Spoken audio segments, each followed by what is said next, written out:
6 o'clock, I'll call the meeting to order, and the first item of business is adoption of the agenda, moved by Greg, seconded by Stuart, that the agenda be adopted as printed and circulated. Are there any issues with the agenda? All those in favor? Opposed? That is carried. And are there any declarations of pecuniary interest or the general nature thereof? Not seeing any. Minutes, moved by Stuart, seconded by Greg, that minutes from the February 7th, 2024 council meeting be adopted as printed and circulated. Are there any issues with those minutes? All those in favor? Opposed? That is carried.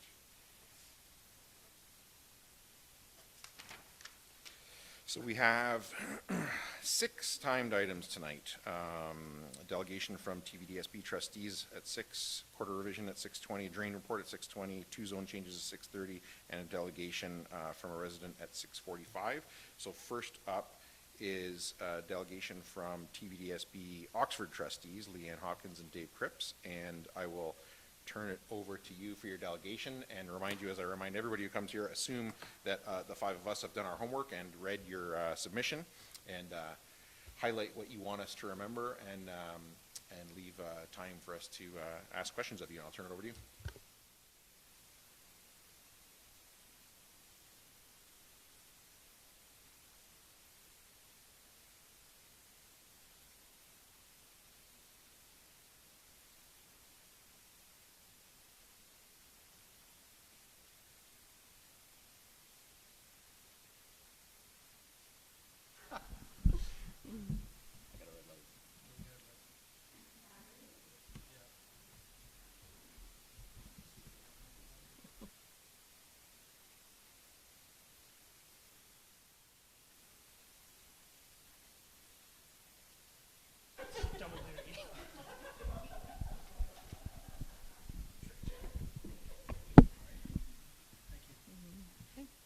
Is that better? Perfect. Okay, so thank you again, and as I said, thank you for the introduction, and you can see on the screen that is our agenda for this evening. Next slide, please. So we included in the package just a map of all the schools in Oxford for your viewing pleasure, and we'll get into some of the details around the schools and the number of students in each shortly. This slide highlights some of the programs and focuses the board have on supporting our literacy and numeracy. One of the bigger 2 are the Math Achievement Action Plan and the Right to Read Inquiry. So we've seen end of last school year of 2023 in the spring, we had our primary teachers all take training into putting this right to read in action. So that's decoding and the phonic strategies that we're seeing within our primary classes. This is my favorite slide, and council can take lots of information here and certainly ask for more. So the size of our board allows us a lot of unique program opportunities for the students both in Oxford and across the board. One of my favorite is the aviation school that's available at Montcalm. It is available to all the students in Oxford as well, and I think applications have just closed for this year, but by all means get that message out to the community. We also have adult and continuing education, both mostly online now, but both in Woodstock and London. The school within a college program, again available to all students across the board, is a unique experience to prepare students for post-secondary. We have lots of SHSMs, and I'm probably not allowed to say this yet, there's 8 new ones coming to Oxford this year. In addition to the tech ones, the food ones, the hairdressing ones that are already out there. Again, those opportunities exist for students across the board, even though they're placed at different high schools. The Environmental Leaders Project is another great program. It focuses on outdoor studies, I think, in Elgin County. There's the One World International Welcome Center, and Beal Art and WCI also has a robust art program. So next slide just gives you an overview of the SHSM programs we have here in Oxford. That doesn't include the 8 that Dave just mentioned, but we're really excited to see the expansion on that. And we got to thank Laura Briscoe's team and the staff around that they're really trying to push to get all kinds of variety of programming for our students within the board, but we're especially seeing a great initiative here in Oxford. We'll skip the video because it takes us past our time. Community collaborations, this will likely hit home to Zorra Council, so we're very focused, and certainly us two trustees are very focused on integrating with the Oxford communities. We have a Thames Valley Foundation which provides bursaries and awards for students attending post-secondary. The family well-being community workshops, they've been mostly online, but we're working hard to bring those back in person and out to the county. The community engagement session series is the same thing. The annual community planning and facility, hopefully you guys received the invite to it. Director Fisher and the planning team will be in Woodstock at Council County Chambers to attend that in person this year, which we're super excited about. And certainly, again, Leanne and I are quite focused on working with our municipal partners to get a lot of cool things done. Okay, this slide just briefly touches on accommodation reviews, and the one that was last completed here in Oxford was the Woodstock French Immersion and Elementary panel attendance area view, so we could secure some funding for the new approved school in Woodstock, and there was just a recent announcement about that, so some exciting times there with that. And there will be expansions on those accommodation reviews. We're currently in one for North Oxford due to the new school coming in North Woodstock, and the plans for South Oxford and Oxford High Schools is in the 2025-26 school years. And just to add on, we're expecting the ministry to announce which projects they've chosen to fund for this round. They keep saying at the end of winter, so we're hoping by the end of March we hear about both Chelmsford and Ingersoll. Our current capital projects, so interestingly enough, there's about $23.5 million of tendered work that's underway or recently completed just in Oxford. It's a much bigger number across the board, but Oxford is reasonably well taken care of. College Ave in Woodstock just had a brand new rubberized track replacement done. They also have a new Learning Commons. The IDCI Library Learning Commons is redone again. It's quite beautiful, although there's not so many books in it anymore. Oliver Stevens has a new Library Learning Commons with a number of French books in it to support the French immersion program there, which again is available to everyone in Oxford. Rock Carrier, they've done significant renovations. That school was one of the ones that was packed overflowing. It's now completely accessible, I would say, and quite beautiful. And WCI is finally getting new seats in the auditorium. So if you've ever been to a play at WCI, this is one of the highlights. And just to add to that slide, for some of our local Zorra capital initiatives, Zorra Highland and AJ Baker over the summer received update to their HVAC systems, as well as AJ with paving, and I believe the collaboration with the Township here with their playground equipment. So those are some of the local capital initiatives that have occurred here in Zorra Township. Leanne stole my thunder, but the new school was groundbreaking has now been announced, so we expect in the next couple of months to go and play with some new shovels in Woodstock. You guys are all welcome to join us if you're interested, but that school should be open for the 2026 school year, which is quite exciting, and we need to express thanks to our municipal partners that convinced the ministry to add spaces to it. So it'll be one of the largest schools in Oxford, I think, with 856 pupil spaces, and it will open at capacity, but hopefully with no portables on the ground. So it was a good decision, and the ministry is actually quite excited about it, so are we, and thank you for your help. And this screen just shows you where our capacities are at with our schools across Oxford. So you can see, as we've mentioned, there's significant pressures on our capacities at our schools within Zorra and north of Woodstock as well, in Hickson and the city of Woodstock. So you can see there are some rooms and growth in the southern regions, and hopefully with the new school and the accommodation review that's happening in North Oxford, that we can see these balanced out for our school communities.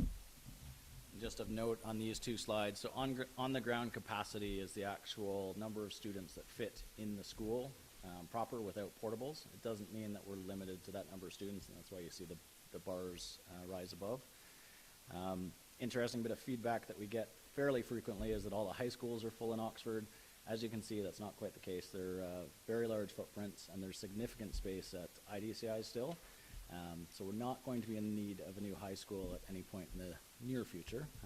It's not to say that if our growth doesn't continue that there won't be one here someday, but I have lots of space at the secondary level. All right, so this is what we've just mentioned before, our Oxford, North Oxford attendance area review that's occurring, and if you have children within our local schools here of like Zorra Highland and Hickson, and then you've been part of this and have had your individual school meetings, and that's the collaboration piece there with the board to see what would be the best suited to, unfortunately, kind of rearrange students.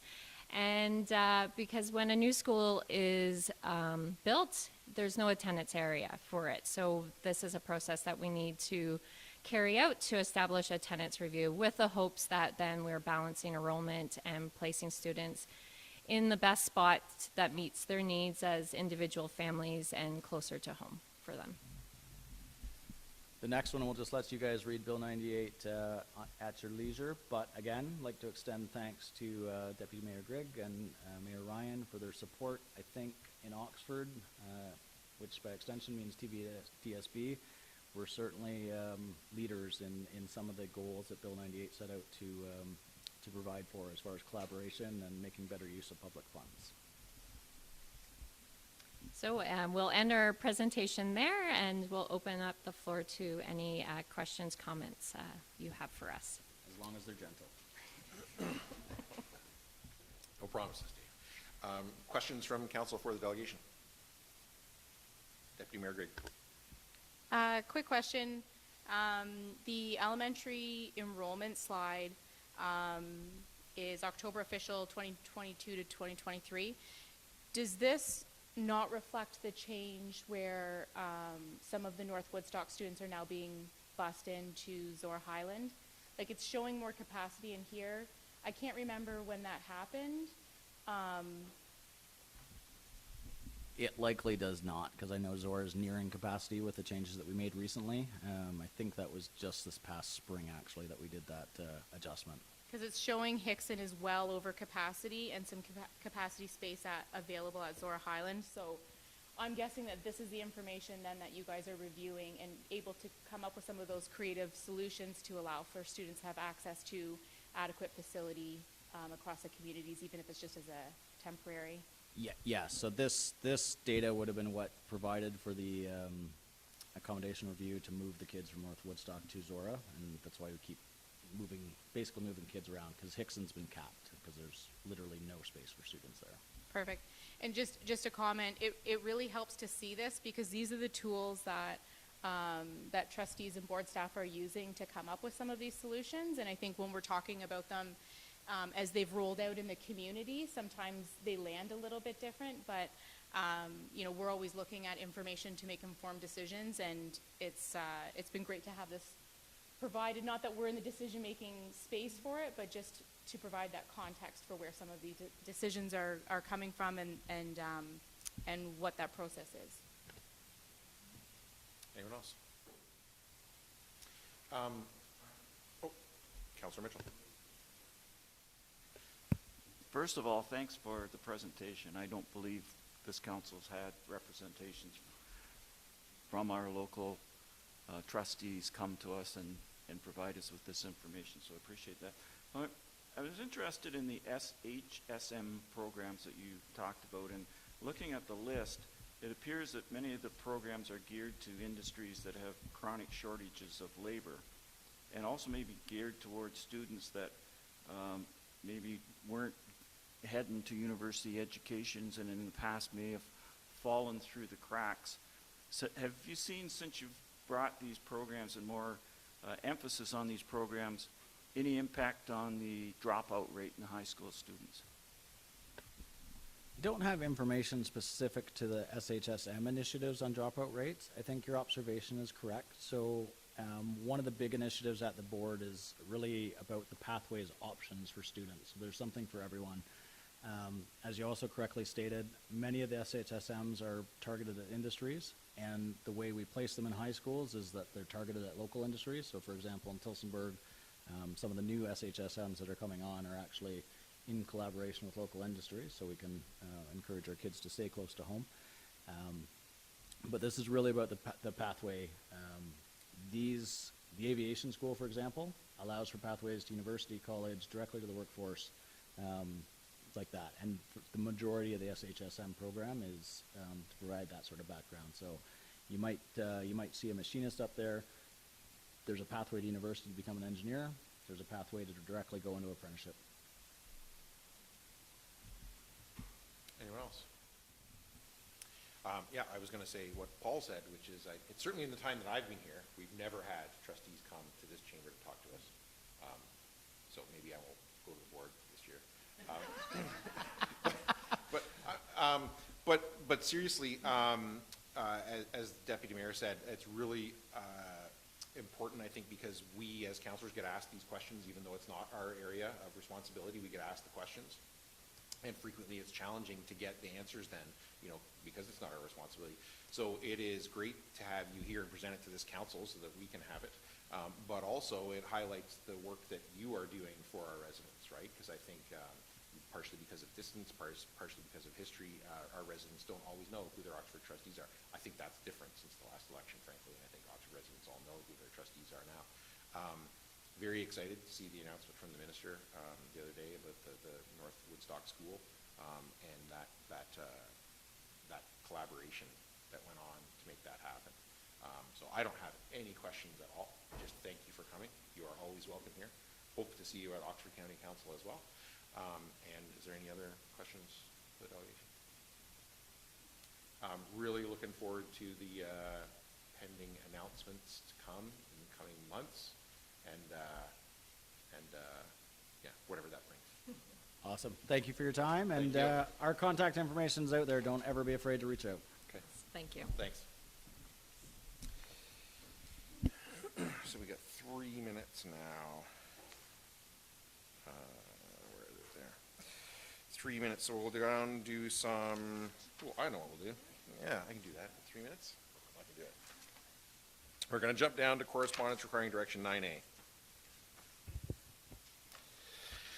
Moved by Grigg, seconded by Mitchell. Whereas municipal public works departments from across the province of Ontario provide invaluable services to our communities, ensuring the health and safety of all residents. And whereas if it was not for our municipal public works employees from across the province of Ontario maintaining our public road systems, our communities would not be able to function as emergency personnel, could not respond to calls, school buses could not get our children to school, residents would not be able to get to work, school, or appointments, and many more basic functions would not be able to happen. And whereas municipal public works departments are already feeling the impacts of a labor shortage, which will only be exacerbated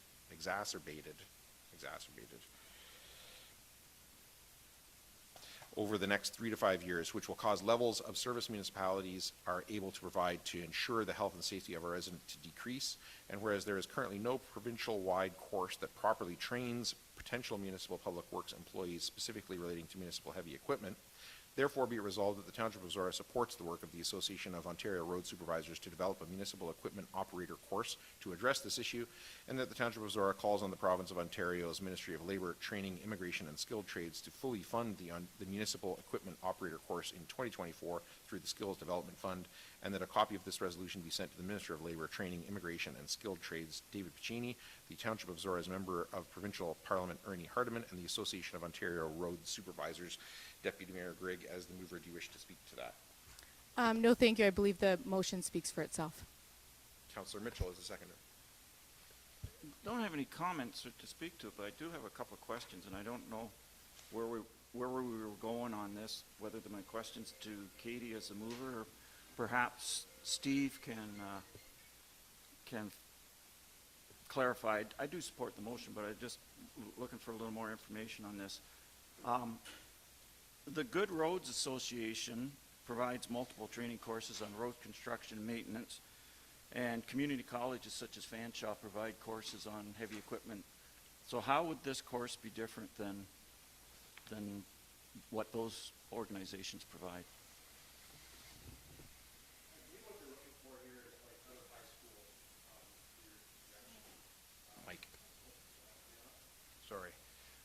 believe what they're trying to achieve here is for young people coming out of high school, looking for a career choice and starting in, so it's sort of like trades.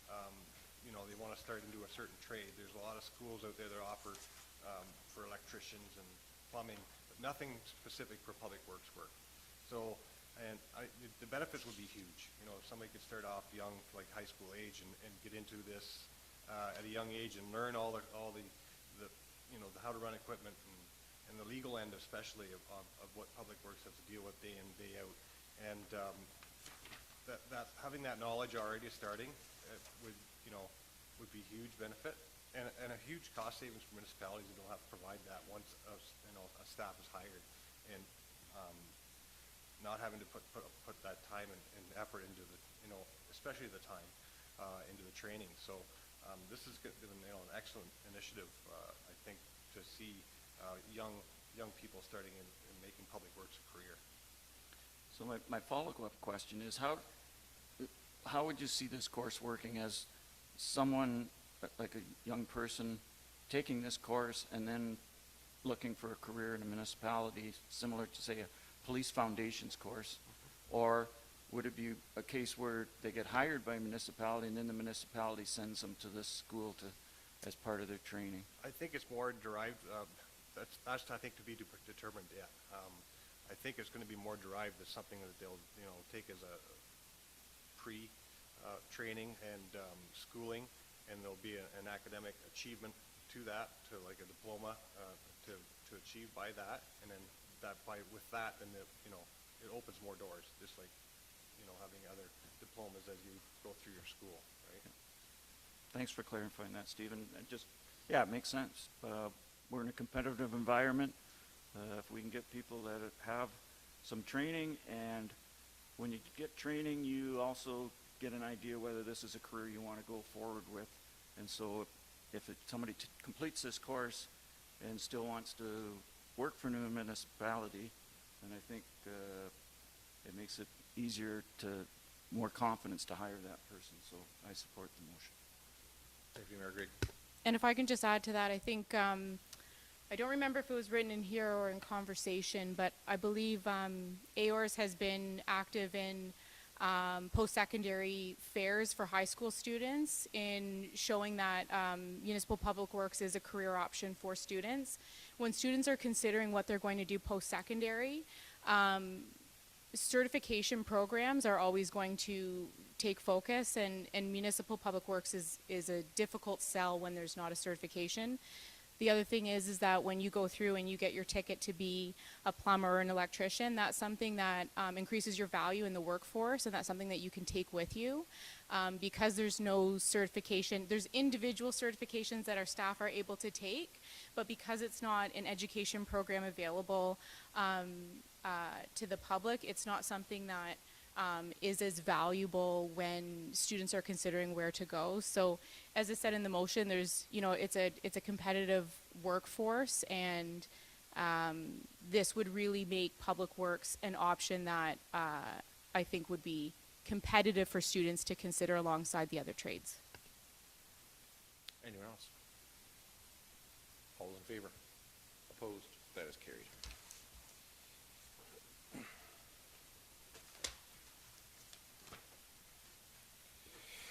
And it's 6:24, so we will go to the, under Public Meetings and Drainage Meetings, quarter revision. And first item is moved by Grigg, seconded by Stewart, that the following members be appointed to sit as the quarter revision for the 25th line drain 2023, with the first member being the chair of the quarter revision. 1, Chairperson Marcus Ryan. 2, Kevin Stewart. 3, Katie Grigg. Any discussion? All those in favor? Opposed? That is carried. You guys get to take a break now. So then, moved by Stewart, seconded by Grigg, that the Court of Revision on the 25th line drain 2023 does now open at 6:24 p.m. Is there any discussion? All those in favor? Opposed? That is carried. And I will turn it over to Mike DeVos and present your report, and then I'll ask Mike Hughes and then I'll ask committee for questions. Okay, this is the court revision that you're referring to, correct? Sorry, Mike? This is the court revision you're referring to? Yes. Okay. But before I turn it over to you, though, is anybody here for this specific quarter revision?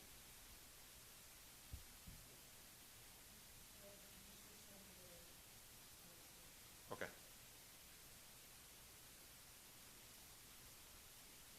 Mike? Okay, yeah.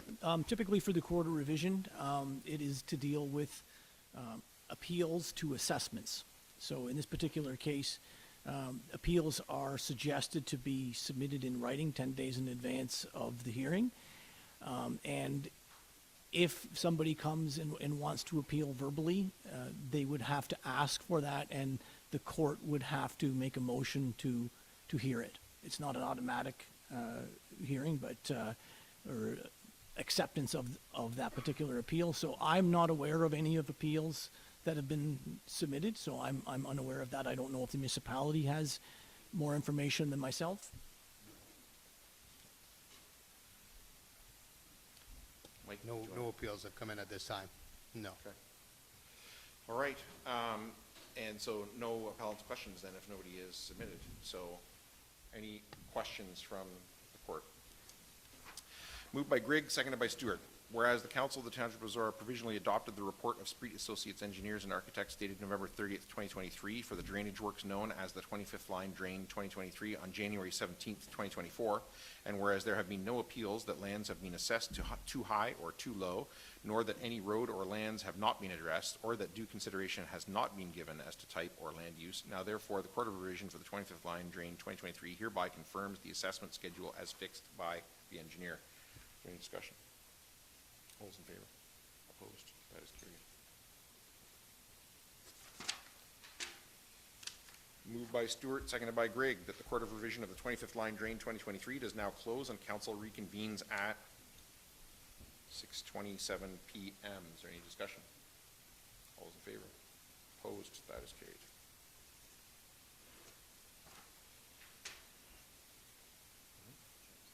Yeah. Thank you. And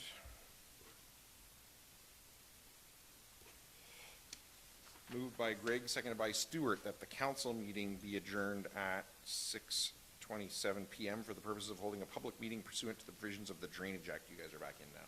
All those in favor? Opposed? That is carried.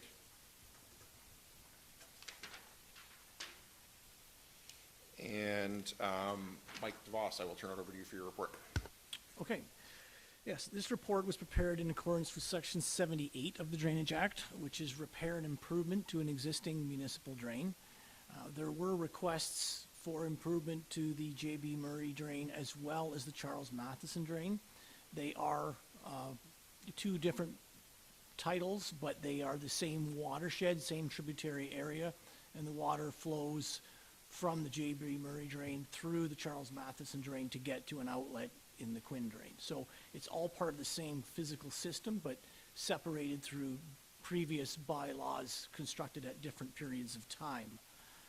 There were a number of reports over the years to both construct the drain and improve the drain. The last improvements that were made would have been in the 1970s was the largest improvement to that system. There was a portion of the Matheson branch that was improved in the 1960s, and then the open ditch work on the Gibb drain would have been done at a different time again. So we held a meeting, listened to the owner's requests. It was requested that we investigate improving the entire length of the main drain. It's a little over 3.7 kilometers of tile, so it's quite a long tile drain, and we were also asked to improve the Matheson branch, and I say improve, I mean replace. The 1970s drains physically are in good enough shape and deep enough to keep, but add pipes beside them. So you're improving them through increasing the capacity by installing secondary pipes beside the ones that are there and keeping what's there. There may be some older pipes that may be removed if they still exist in certain locations, Certainly, the Matheson branch would replace the old drain, and the old drain wouldn't be functioning for the Matheson branch. It was also requested to put in new catch basins along the route to capture more surface water. The larger designs to today's design standards do account for more surface water being captured and put into these pipes. So we would have less frequent and less intense amount of water flowing over top of the ground. So we're not increasing the total amount of water, we're just trying to capture more in the drain versus having it flow over top of the ground and cause erosion or flooding to the properties. So we did hold an informal meeting to review our findings in the preliminary costs, and it was suggested at that time that we only replace the lower half of the drain, so from 43rd line downstream to the outlet, and that's basically across concession 6, and then a small distance upstream of 43rd line to where there's a property line between the two different properties there. So the upper portion would be left in its existing condition and still function and could be improved at a later date. The lower part would be done so that you wouldn't have to redo it. You could just start from where you left off and go upstream in the future if required. There would be maintenance suggested for the gib drain. We didn't include it because we're not improving the drain beyond what was there before. So it's, from a depth perspective and size perspective, it can handle the water. It just needs maintenance to it. So that's part of the recommendation, but not part of this particular improvement report. There would be one location where a surface pipe underneath a laneway is going to be improved, as well as the lower pipe being added. So there's that as well. And I think at that point I'll stop and open up to questions. Mike, did you want to add anything before I ask council for questions? So I think, and Mike and I had talked before the meeting possibly about extending the pipe a little further onto the Butt property or the Maple. Yes, there is the termination at the upstream end of where our improved work would be. There's a berm that might be maybe 100 feet Yep. ish further, and it was asked if we could just move the basin and extend the pipe that 100 feet a little bit further to that location, and that can be done. So just before I ask council for questions, a question of clarification for me so they know what they're looking at. And is that covered by the costs allocated in this report? The catch basin is covered by that. We do have contingencies set aside for such things as this, so yes. Anything else, Mike? No. Questions from council on the report?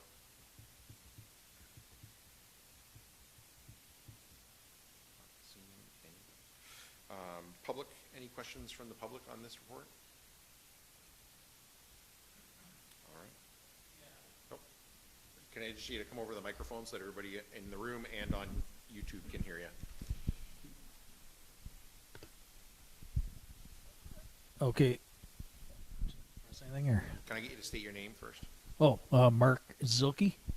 I think I'm on the top end of the Murray drain. The catch basin is just right on my property there. So I'm just wondering if they're just going to go beside the existing drain, if it is going to help my drainage on my property, because it always ponds after you get like an inch of rain. You get a 1 or 2 acre pond up there, and so I'm just wondering how that's going to relieve it if it's still that same drain. All the water is still going through that existing one. I'm just wondering how that if that's going to work. Mike or Mike, you guys want to take a crack at that?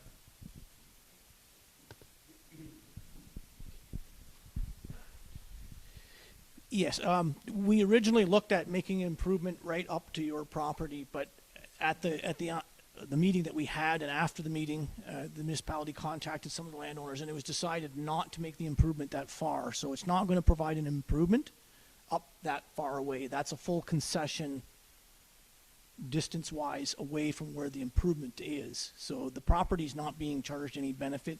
It is not intended to actually improve drainage in that area. There are assessments to the upstream properties because their water still uses the drain downstream. So from 43rd line downstream, those improvements have to be contributed by the entire watershed. So anybody who has water that would get into that system, whether you're adjacent to the drain or maybe a kilometer away from the drain, would still have to contribute, because that pipe has to be a certain size to accommodate every property's water.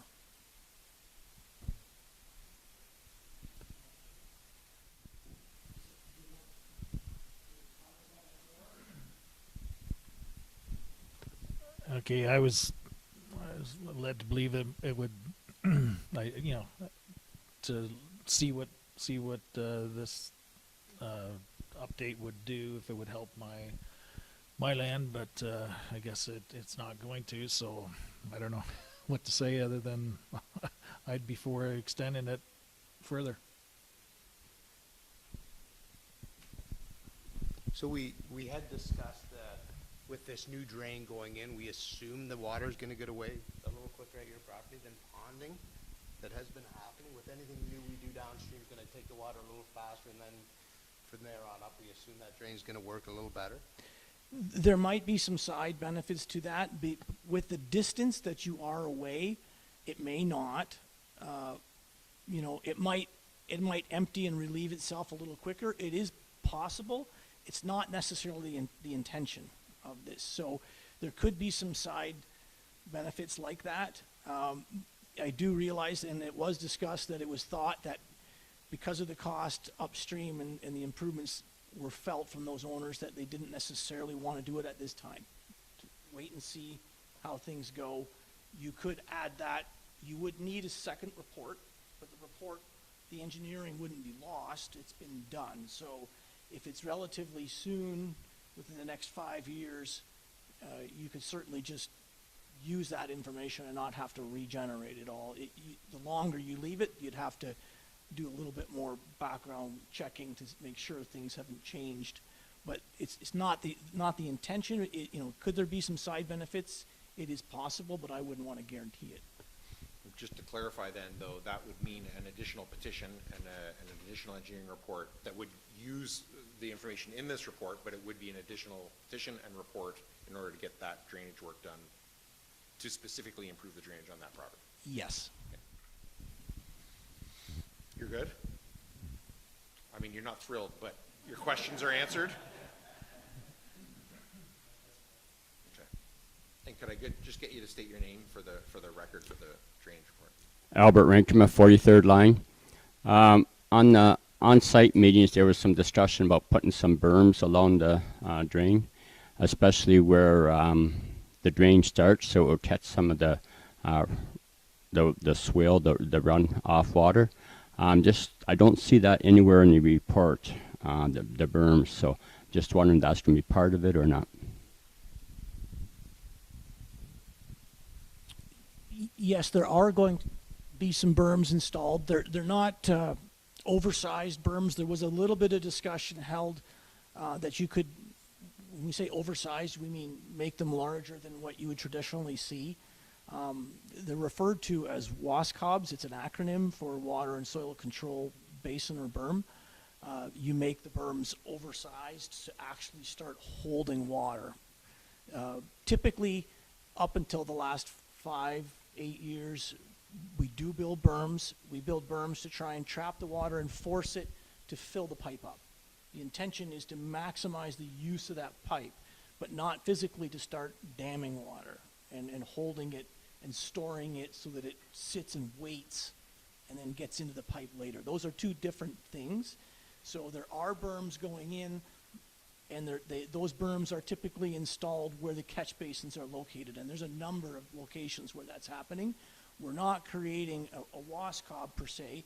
That would be something different, and that really wasn't what I was hearing, that the landowners wanted to go to that stage of spending that kind of dollars and creating like 4 or 5 foot high berms. These berms would be more like 2.5 feet high to capture as much water, to make sure that the water's filling the pipe up. I'm satisfied. Thank you. Anyone else?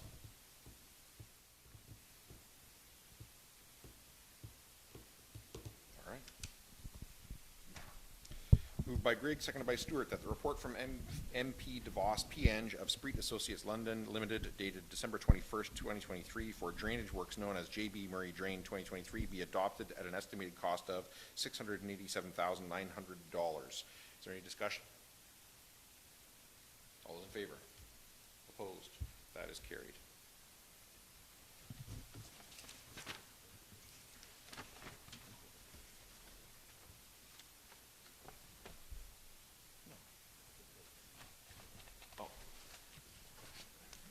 Okay. Dawn really wants me to let you know that the quarter revision will follow for that report then at a later date. And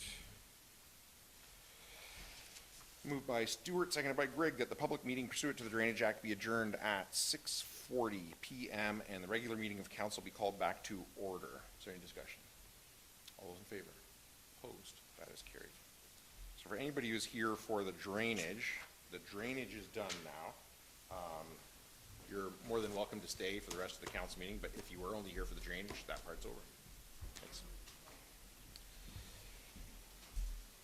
Moved by Grigg, seconded by Stewart, that the council meeting be adjourned at 6:41 p.m. for the purposes of holding a public meeting pursuant to the provisions of the Planning Act. Is there any discussion? All those in favor? Opposed? That is carried.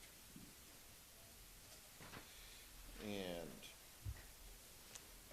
Spencer, zone change application ZN5-23-15. I will turn it over to you to make a presentation to council. Thank you, Mayor Ryan. Good evening to council staff and members of the public joining us here tonight. The first application before council tonight, ZN5-23-15, affects lands locally known as the Happy Hills Resort. More specifically, it affects those lands so zoned Rec-7, as outlined in blue on the screen before council. In this particular instance, the applicants are requesting an amended set of provisions that relate to the Rec-7 zone. For some context, this zone does allow for up to 96 dwelling units. At this time, they don't have that number.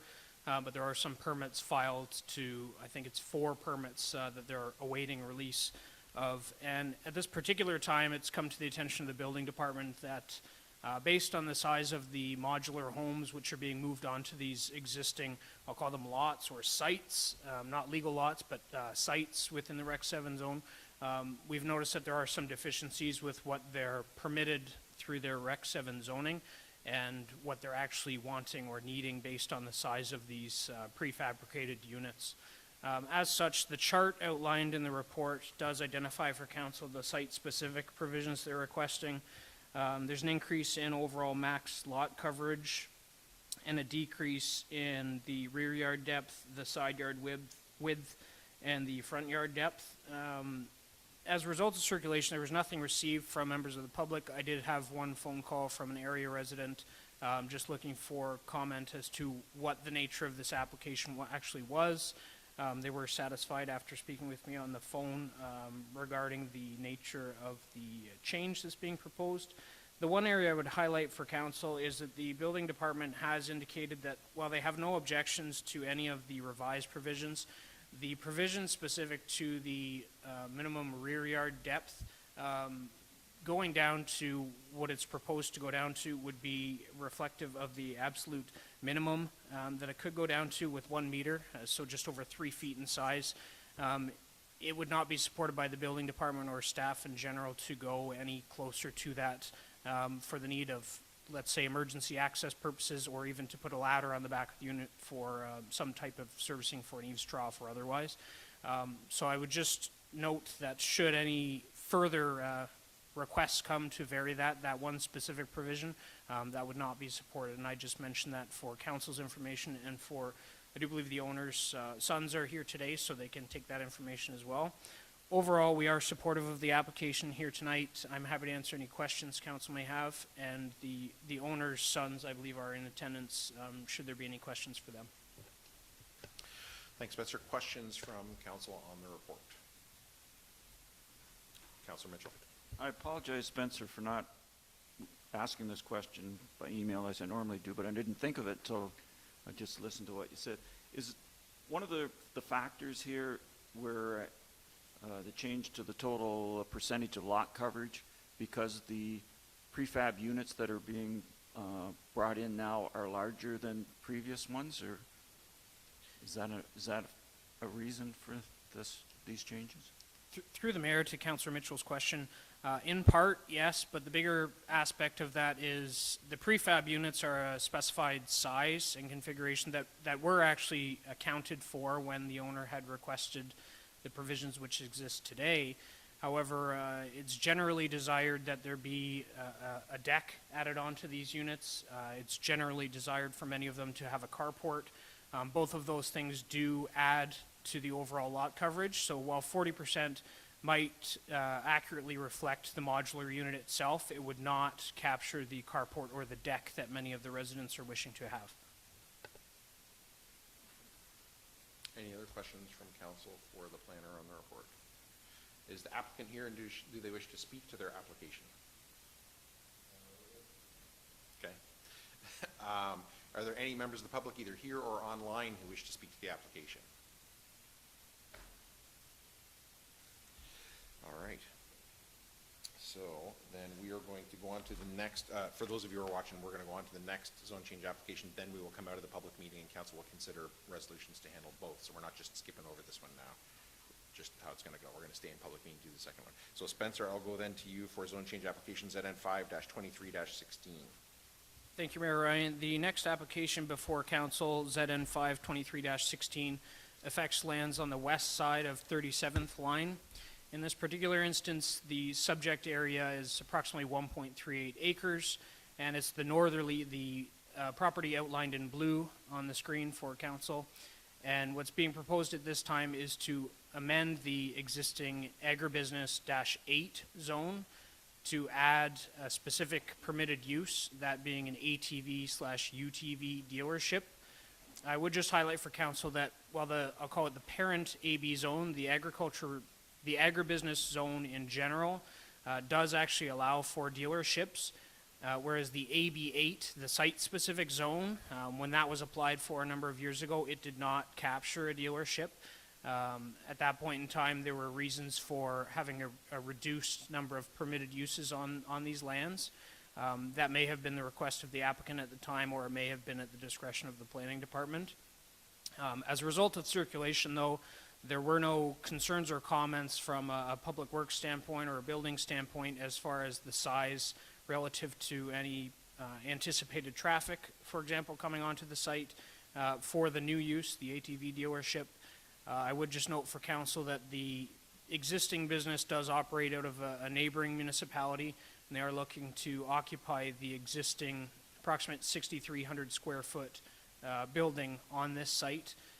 They will be subject to site plan approval through the township should the zone change application be approved. But there are no new development plans in the works for this site. They do plan on occupying the existing building and making use of, frankly, an underutilized site as is currently just used for some storage purposes. We are supportive of the application here tonight. I'm available to answer any questions, and I do believe the owner of the business is also available to do the same should council have questions for her. Thanks, Spencer. Questions from council for the planner on the report? Councilor Stewart. Yeah, just to make sure I'm understanding, there's no severance involved here, but this is just keeping the north portion of this lot to allowing the north portion only this specific use, and the rest will remain as it currently is. Through the mayor to Councillor Stewart's question, that is correct. The subject property was actually just involved in 2023 in an application for consent.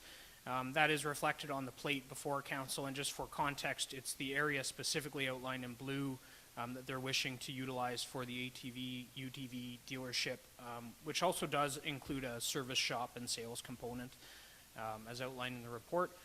But that same provision would not apply to the southerly lot, which will be utilized for a future landscaping business.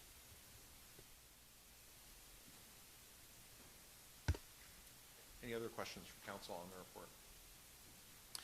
is the applicant here, and does the applicant wish to speak to their application? Okay. Are there any members of the public either here or online who wish to speak to the application? All right.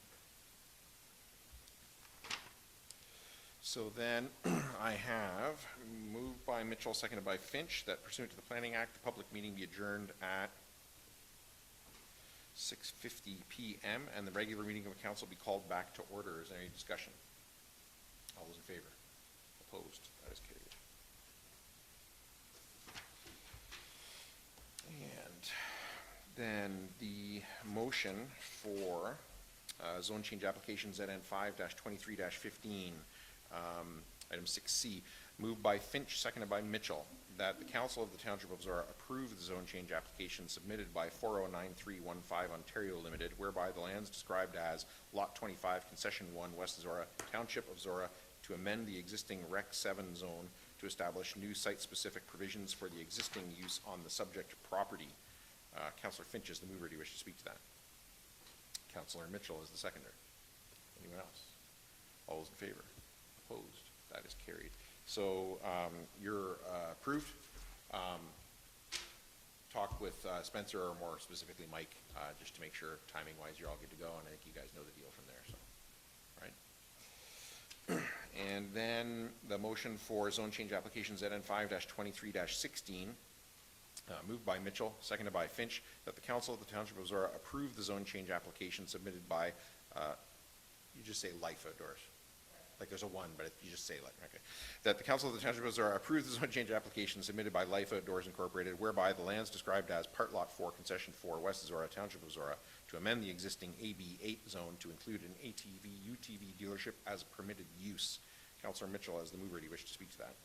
I believe Spencer said that this is a business moving into our municipality. We're always glad to have new business and new taxpayers moving in. And so I think anything we can do to support your business move is what we should do. And I just want to welcome you to Zorra and wish you all the best in your new endeavors. Councillor Finch, anyone else? All those in favor? Opposed? That is carried. So you're approved. So same thing again, follow up with Spencer and or Mike Hughes. I don't know if you've met Mike, you're not chief building official. If you're going to do any building, you need a building permit or anything like that. But if you follow up with Spencer, he'll let you know if it needs to be Mike, and they'll make sure you're dot your I's, cross your T's going forward, but you're approved. All right? Thanks. Same, so do we.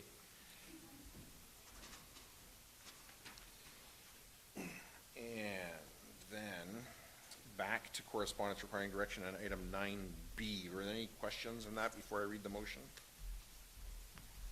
I have moved by Grigg, seconded by Stewart, that item 9B be received and filed for information purposes only. Is there any discussion? Deputy Mayor Grigg.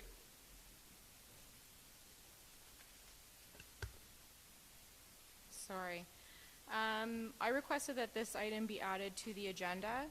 The recommended motion, so this is some in-depth conversation around road safety. The recommended motion is fairly in-depth, and I'm not comfortable moving forward with a support resolution from Zorra Township at this time, as I would be looking for a staff report to verify some things before I take a position on all the different 6 moving pieces. But I think we have lots of conversations with residents around road safety concerns. We have both in Oxford County for our county roads and in Zorra Township for our township roads, traffic calming policies. But the conversations around what we would like to see on our roads were limited in what we're capable of doing at the municipal level. And so I thought this work that's being undertaken of advocacy in terms of things that could be happening more at the provincial level, we're good to bring to our awareness in case we want to get involved with any of these pieces in the future, or just be more aware that what's happening on our streets and in front of our homes that we are recognizing is not a unique problem in front of your house or in front of or within our township, but across the province, if not further. And these are some of the areas that could help in contributing to road safety. Anyone else? Councillor Mitchell. I wasn't sure where we were going with this as a support resolution. I had some comments prepared, but I'll forego most of them. As someone that drives about 40,000 kilometers a year, half of those in a big truck, which gives you a different perspective than in a regular vehicle, it amazes me that there aren't more motor vehicle collisions than there are, given the way a lot of people drive out there. There's a lot of things in this motion that I agree with, including the education program, the increase to fines, but the one thing that kind of stuck out to me that I didn't agree with was the implementation of automatic traffic speed enforcement in 80 plus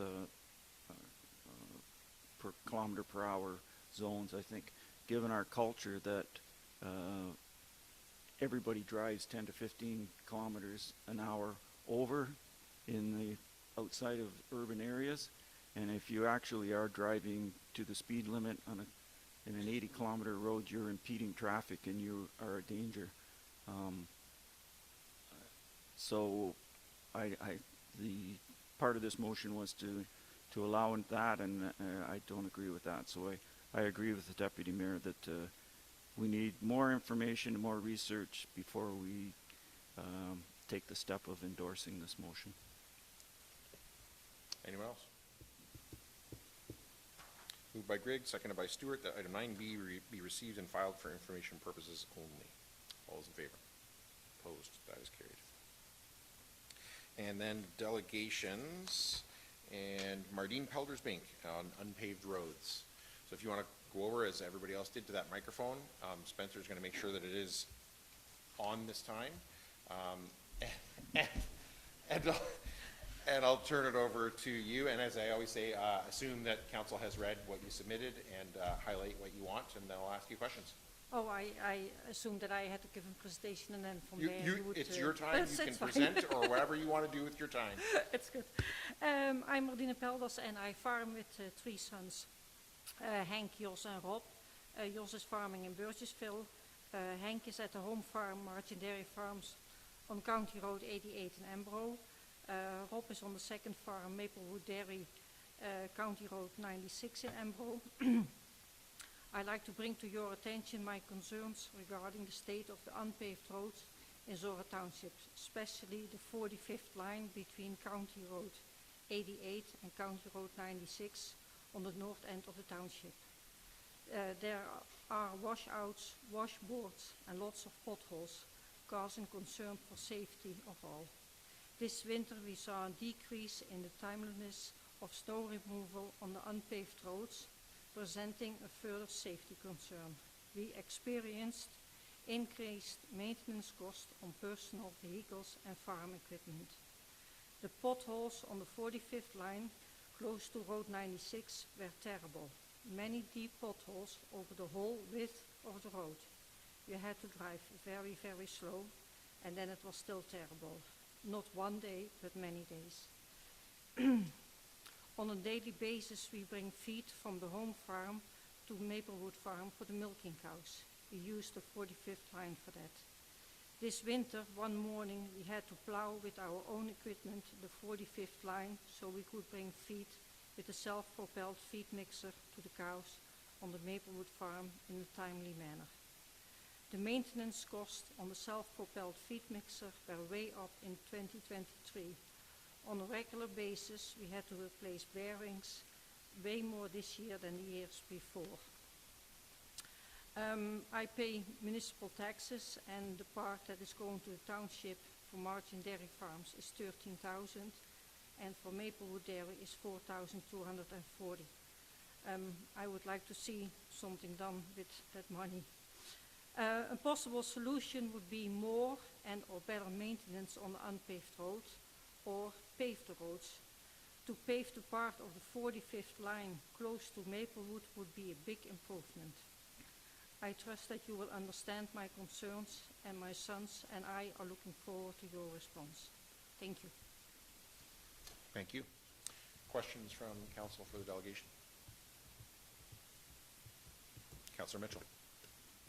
Thank you for your delegation. There's probably not a person in Zorra Township that doesn't have an opinion on the condition of our roads. And some people go to the point of contacting us and with their concerns, but to actually make a delegation to council about it, I applaud you for that. Two questions. First of all, you mentioned about the Zorra, East Zorra, Tavistock line. That is a shared road, and you're talking specifically between Road 88 and 96. And which of the two townships, us or East Zorra, is responsible for maintenance on that line? Maybe Steve. Yeah, the East or Tavistock, they maintain through our boundary agreement from Road 88, it's flops between 88 and 84, but they do the north section from 88 north. Okay. And then we take care of the 45th line in its entirety. So as far as maintenance, it's East Zorra, Tavistock. That's On the East or Tavistock line, yes. okay. That's the, and then, so then a follow-up question to the delegate was, has the maintenance issues on the two roads you mentioned, the 45th and East Zorra, Tavistock, have they? Is this like in the last year or two where they've become a problem to the point where you're damaging your equipment, or has this been a gradual over the last 5 years or a decade where they've got worse and worse over time? It's only 2 years ago that we bought that farm in Maplewood, dus I on that moment, before that we were not driving back and forth, dus then I cannot speak about how the road then was, but especially this year it was bad, and around Burgessville it was even worse, but that's a Norwich Township. Anyone else? One thing I will let you know, I don't know whether you knew this or not, but late last year, near the end of council's budget approval process, we got increased assessment for aggregate properties, and that amounted to, I think it was $275,000 additional. So this council made the decision at that time that instead of passing that on to taxpayers as it would have been about 2.5% tax increase reduction, that instead we would allocate that specifically to the Public Works Department for transportation and roads. So we don't know yet what Public Works is going to do with that money, because we just injected that into the budget. As I say, I think it was in December, I think, right? Late November or in December. That was passed as part of that budget. So the way the township allocates and prioritizes funds for roads is through our road needs study, which I think the latest one is on the website now, I think.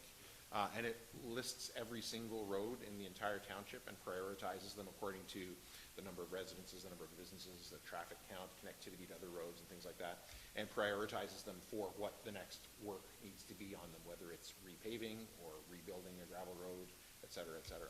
So with that $275,000 injection into the budget for 2024 and depending on what council does in 2025, 2026, that will be more money for the Public Works Department, and we will see what they come up with in that.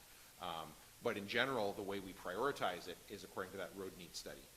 I will say, I'll leave it to the rest of council if they want to comment on this, but every time somebody comments to me about their road, they always tell me that their road is the worst road, right? And I think that's frequently our perception. As somebody who lives on a gravel road at the north end of the township myself, I know this has not been a year that has been kind on the roads, for sure, right?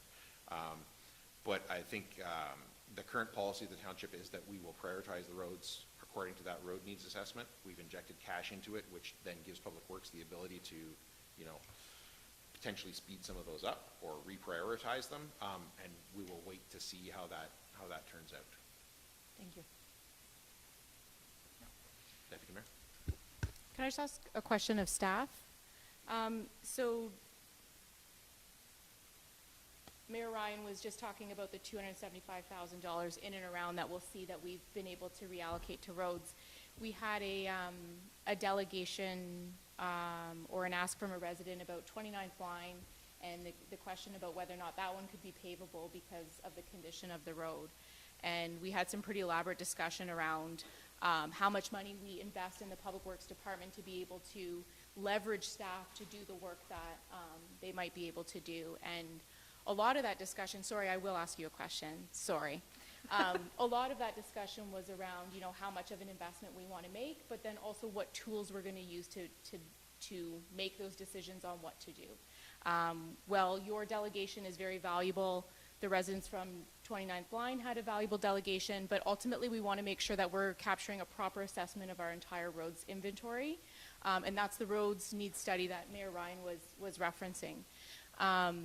So while we didn't commit to doing something specific to Road 29, we had some really great discussions saying that we have consensus around a general better investment in being able to make those road improvements at a more timely and a more high quality conditions. So in terms of, so question for staff, in terms of the conditions, so separate from the rebuilding or paving and the added money that might give you more leverage to do what you'd like to do, how much of this year's, say, snow clearing, pothole corrections, grading of our roads is related to a budget impact or a budget or staff constraint in order to get that work done versus the conditions of the road created by weather? It's a very good question. Thank you, Deputy Mayor. We've really noticed this the last couple of years, and it's the winters we have anymore with the freeze-thaw cycles. The inability to be able to get out there and grade them because of the condition of the roads of being too wet. The frost still being in below the wet on the roads, not allowing them to drain in a timely fashion, has been our biggest challenge. Last year was really bad. This year is proving to be tough. We were lucky this year that conditions, we had an area there where conditions did allow the roads to dry. We had some sunny days, some windy days to allow us to get the graders out there, and we stayed out there till dark every night till we got over them all. It takes time. There's 350 kilometers of gravel roads in Zorra Township. We can't be everywhere at once. We really wish we could be. But the biggest factor is with our winters we see anymore was we don't seem to be able to stay into a frozen condition on the roads. If we could keep them froze, you know, 1 or 2 thaws is fine. We can deal with that. It's the constant thaw, like the thawing and the freezing and then the rain on top of that. That's really challenging. And to speak to the snow plowing as well, when conditions are soft on the roads, we can only plow the roads with the graders. We can't put trucks on the roads when the conditions are soft because the plows will dig into that soft road surface. So there, it takes longer for our road graders to do all of our 500 kilometers of road, and you know, including the gravel roads. Sorry, the 350 kilometers of gravel roads because we don't no assistance with the trucks helping out with those routes. So it takes close to 8 hours to get around them all. So it takes extra time to get over and plow them all in those conditions. So we rather see a nice frozen condition, nice froze up winter, but we just don't seem to get that consistency anymore. And that's what the challenge is right now. I think we're as far as overtime, we're pretty close to the same amount of overtime grading this year as we are with winter control. So it's just one of those years, and it seems to be, we were hoping last year we we're going to see that same pattern, but it seems like with if it's climate change or not, whatever we believe in, it seems to be the pattern we're seeing anymore going forward. So it could be the new routine of what's to come. Just thank you for that, because I think, my daughters ride horses, and our drive to the barn has been the worst this year or over any year we've done it. And I think there's a perception that when we're not seeing the equipment out doing the work, that it's just not getting done for no reason. And so I think having that understanding of, the conditions having to be right, give some context so you understand why it isn't being done when it's not being done. And then also the other thing is that the gravel roads in our neighboring municipalities that are experiencing the same weather, that they're going to be facing the same challenges. While I don't wish them that unwell circumstance, I do think that there's some hope in that, because I know there's great communication from through AORs and other organizations, and the conversations that you have with your neighbors, that as we find solutions to better maintain our roads as our climate is changing, that we can hopefully come up with some solutions that can help minimize some of this negative impact. So just to clarify one last piece, so the added funding that will be, that council has committed to roads, to public works for roads upgrades, that will be more utilized through the roads need study to make those overall upgrades as opposed to seeing, something where we're better able to address potholes as they come up. Yeah, right, that's correct. The money that's putting towards, the extra money putting towards, will be towards the capital projects for improvements. So we have various versions that Dawn is pulling up here of the road needs study. So I just pulled up, so the section of 45 you were talking about was from 88 to 92, correct? 96. 88 to 96? Yeah. Sorry. And then So- especially the part pretty close to 96. Yeah. Where this from the laneway from the Luptons up to Maplewood Yep. is just bad. As if you could just Terry called me. pave that, then it would be fine. So I looked up 45 here, and from 88 to 96, so on the last time we did it, the scoring system for those two sections of road were 43 and 36 was the score. High score being in need of work being done, Okay. right? The higher the score. So, I mean, I haven't done an exhaustive search here, but if I just skim up other gravel roads like 33rd and chunks of 31st, there's numbers in the 50s and the 60s, and a couple of sections of 31st line are in the 70s in terms of priority need. So, How bad are they then? well, they're 70-something compared to 40-something. Okay. So, again, that's a combination, though. It doesn't necessarily reflect just how bad the road is, right? It could be that there are more residences or more businesses or a higher Okay. traffic count, right? Which requires higher maintenance standards for those sections of road. So it's a combination of things. But I just say that to show you that, first of all the roads are on there. And again, there's almost 400 kilometers of gravel road. I can never remember if it's almost or over. 375 kilometers of gravel road that have to be prioritized for this work. So, so while there's 275,000 or about, 2.5% of budget or levy increase added into the budget for this, there are going to be other roads ahead of 45 or 47 and ahead of my road as well that will get that money allocated to it. But hopefully it will accelerate the whole process. And you can always lobby council to further accelerate the work on roads. Okay? Yep. All right. Thank you. Oh, Councilor Mitchell. Question for staff related, and border roads where we share with other municipalities, we have them on all sides. In those agreements where we'll do this section, you do that section, is there a minimum maintenance set out in those agreements? And what happens if that minimum maintenance isn't met? Yeah, so we all go by the minimum maintenance on all our roads. That's our standard, and the standard is the same all our neighboring municipalities. So, I mean, they're bound to it just like we are.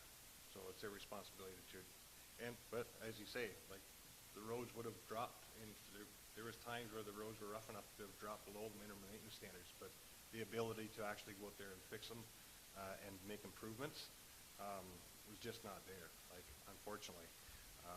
We would have loved them out there, but the roads would have just been even worse, like, turned to mush. We've all seen it, we've all drove in them, right, and it's terrible. We tried it this fall. We were, pushing to try to get over the roads as much as we could before snow came, and there's a couple sections of 41st line that we just, we should have stayed off and let them dry out. But we get caught too trying to do as much as we can. So it's just, we're fighting Mother Nature here at times, and it's a losing battle sometimes. Anyone else? Thanks very much. Thank you. And item 10A, moved by Mitchell, seconded by Finch, that item 10A be received and filed for information purposes only. Any discussion? All in favor? Opposed? That is carried. And 11, information items, moved by Finch, seconded by Mitchell, that items 11A and B be received and filed for information purposes only. Is there any discussion? All those in favor? Opposed? That is carried. And bylaws. Moved by Mitchell, seconded by Finch, that bylaws 1024, 1124, and 1324 be taken as read a first, second, and third time and finally passed, and further that the mayor and clerk are hereby authorized to sign the same and affix the corporate seal thereto. Is there any discussion?